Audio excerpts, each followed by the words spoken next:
अस्सलामुअलैकुम my lovely viewers. उम्मीद करती हूँ सब लोग खैरियत से होंगे और अपनी लाइफ में यकीनन बिजी होंगे। आज हम जिस टॉपिक पे बात करने जा रहे हैं वो बेसिकली आजकल की लाइफ में बहुत जनरल है। हम कहीं भी जाते हैं, हम किसी का भी मजाक बना देते हैं। किसी की छोटी सी छोटी बात हमें ऐसा लगता है जैसे हम बहुत ज़्यादा क्वालिफाइड हैं, हम बहुत ज़्यादा एजुकेशन हमारे अंदर इतनी आ गई है कि अगला इंसान हमें हकीर लगने लगता है और हम उसकी ज़रा सी बात पे मजाक बना के रख देते हैं। हमें तो लगता है कि हमने एक नॉर्मल बात की है, हमने अपनी पढ़ाई का, अपने इल्म का उस पर रोब झाड़ा है, लेकिन ऐसा नहीं होता। वो इंसान एक्चुअली बहुत ज़्यादा हर्ट हो चुका होता है। वो आपके सामने कुछ नहीं बोलता कि शायद वाकई में मैं बहुत हकीर हूँ और ये बहुत बड़ी हस्ती है, लेकिन ये वाकई क्या ये ठीक बात भी है? ये बहुत ही ज़्यादा गलत बात है। एक दफ़ा का वाक़या है कि एक बहुत बड़ा बिजनेसमैन था। उसने एक गांव में फैक्ट्री लगाने का सोचा। उसने सोचा कि यहाँ पर तो मेरी फैक्ट्रीज बहुत ज़्यादा चल रही हैं, क्यों ना किसी खुली जगह पर फैक्ट्री लगाई जाए जहाँ पर आसानी से वर्क किया जा सके। तो उसने गाड़ी निकाली और मतलब ड्राइव करते हुए गाँव की तरफ पहुँच गया। जाते जाते वो एक ऐसे किनारे पे खड़ा हुआ जहाँ पर एक तरफ नदी थी और नदी के दूसरी पार जो था गाँव था, जहाँ पर काफ़ी ज़्यादा जगह थी। उसने सोचा कि नदी को पार करके मैं अगले 8 मिनट के 20 मिनट के अंदर अंदर गांव में पहुंच जाऊं या बाय द रोड बच जाऊं, क्योंकि रोड से जब वो सीधे रास्ते से जाता तो तकरीबन 8 घंटे लग जाने थे। तो उसने अपने टाइम की बचत की और कश्ती में बैठ गया। नदी में एक कश्ती थी जिसे पार कर लोग गाँव तक जाते थे, तो वो कश्ती में बैठ गया। जब वो कश्ती में बैठा तो कश्ती इतनी छोटी थी कि एक तरफ कश्ती चलाने वाला बैठा हुआ था जबकि दूसरी तरफ ये बिजनेसमैन बैठा हुआ था। थोड़ी सी देर आगे गया तो उसने कहा कि बिजनेसमैन बोलता है उस कश्ती वाले को कि तुम मुझे जानते हो, मैं हूँ कौन? तो कहता है माजरत साहब, मैं नहीं जानता भाई आप कौन है। वो कहता तुम्हें इतना नहीं पता कि तुम्हारी कश्ती में इस वक्त बैठा कौन हुआ है? तो उसने कहा साहब मैं कैसे जानूंगा ना। तो उसने कहा क्यों, तुम अखबार नहीं पढ़ते हो? कभी तुम्हें एक अखबार में नहीं देखा? हर दूसरे दिन मेरी फ़ोटो अखबार में होती है। तो उसने हाथ जोड़ के माजरत की कि नहीं साहब, मैं अखबार कैसे पढ़ सकता हूँ ना। उसने कहा क्यों, तुम पढ़े लिखे नहीं हो?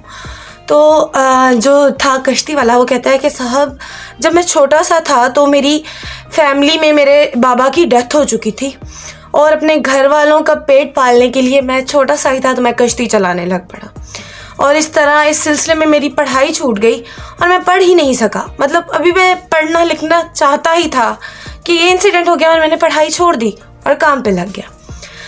तो ये बात सुनकर जो बिजनेसमैन था उसने बहुत ज़्यादा तंजिया सा हंसा और उसने बहुत मजाक बनाया उस दिन। तो इस बात पे बला शर्मिंदा होना कि उसकी लाइफ में इतना बड़ा वाक़या हो चुका है।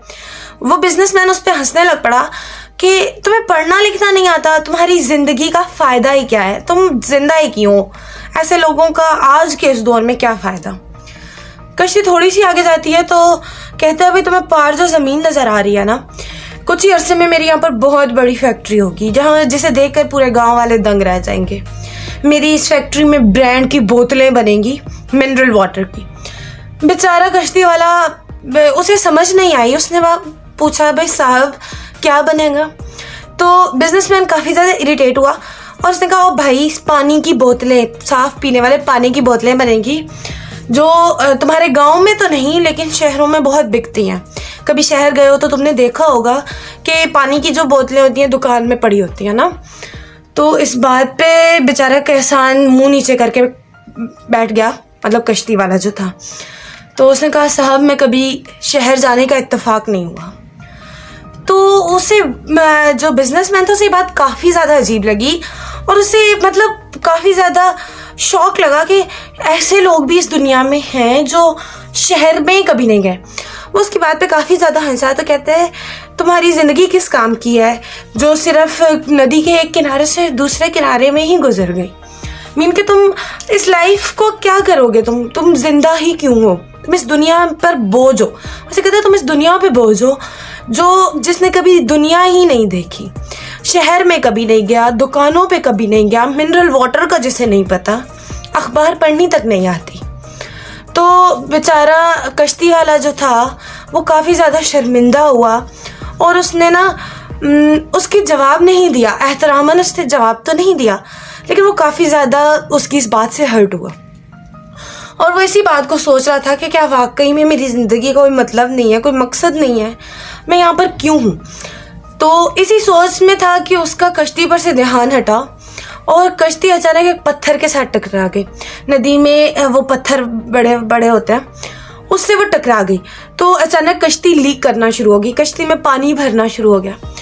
तो उसने देखा तो वो जगह काफ़ी गहरी थी जहाँ पर पानी कश्ती में आना शुरू हुआ और किनारा काफ़ी ज़्यादा दूर था। अब कश्ती वाले ने क्या उसे तो अपनी जान बचानी थी। वो सीधा छलांग लगाने लगा पानी में, क्योंकि तैरना आता था। उसने जब छलांग लगाने लगा तो अचानक उसने मुड़ के उसकी तरफ देखा और उसे कहता है कि साहब आपको तैरना तो आता है ना। तो उसने कहा तुम पागल हो, यहाँ पर हमारी जान खतरे में और तुम ये कैसे सवाल कर रहे हो। तो इस बात पे वो कश्ती वाला हल्का सा मुस्कुराया और उसकी तरफ देखकर कहने लगा कि साहब आपको तैरना तक नहीं आता। उसने कहा हाँ भाई मुझे तैरना नहीं आता, लेकिन कुछ करो, हम अपनी जान कैसे बचाएं। पानी बिल्कुल भरी गई थी कश्ती पानी से।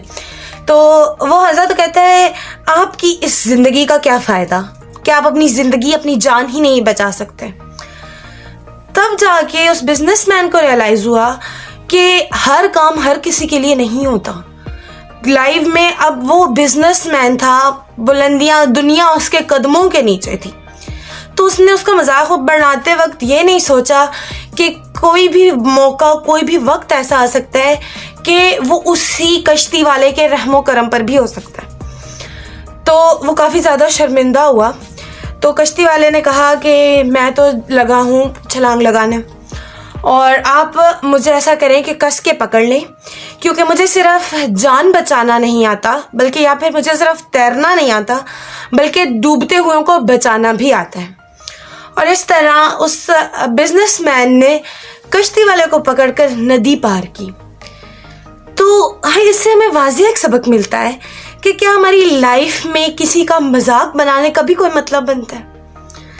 ज़रूरी नहीं है हम जिसकी खामियों की वजह से उसका मजाक बना रहे हैं, क्या पता वो उन्हीं खामियों की वजह से किसी दिन हमारा मददगार साबित हो। उम्मीद करती हूँ आपको मेरी बात समझ आई होगी, और अगर पसंद आई है तो मिलते हैं नेक्स्ट वीडियो में। अंटिल दुआ में याद रखिएगा। अल्लाह हाफिज़।